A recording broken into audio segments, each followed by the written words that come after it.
सुनो सुनो मोर दर्शक बंधु कोटि कोटि प्रणाम समले मार छुआ गोटे एटा आए मोर पहचान। तो आज कविताटा स्वाधीन भारत जेन करप्शन होचे तार उपरे कवितार शीर्षक होचे मिलसी जनता के चोट। कविता के स्टार्ट करमा।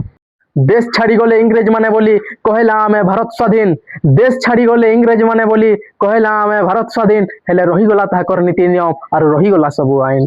नाई सरी आज तक भारत देशे अन्याय अत्याचार एछन जनता मरुछन भूके और नेता मंत्री भ्रष्टाचार। इंग्रेज मान कर लेखे ई समय थी नेता और मंत्री शासन देशे रही भल काम करले जातके लेखा हेउछे मरण, लेखा हेउछे मरण। जेन भरत तिवारी समाज सेवा करुथिला मानी भगत सिंह नीति, जेन भरत तिवारी समाज सेवा करुथिला मानी भगत सिंह नीति बिहार पुलिस ताके गुली मारी करी फटे देला तार छाती। जेन नेता की इलेक्शन जीतुचे पाई जनतार भोट सही नेता निजर हक लगी लड़ुथबार जनता के मारुचे चोट, जनता के मारुचे चोट।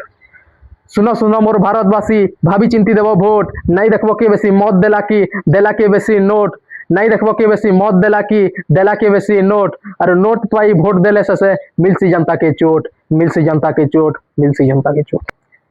धन्यवाद।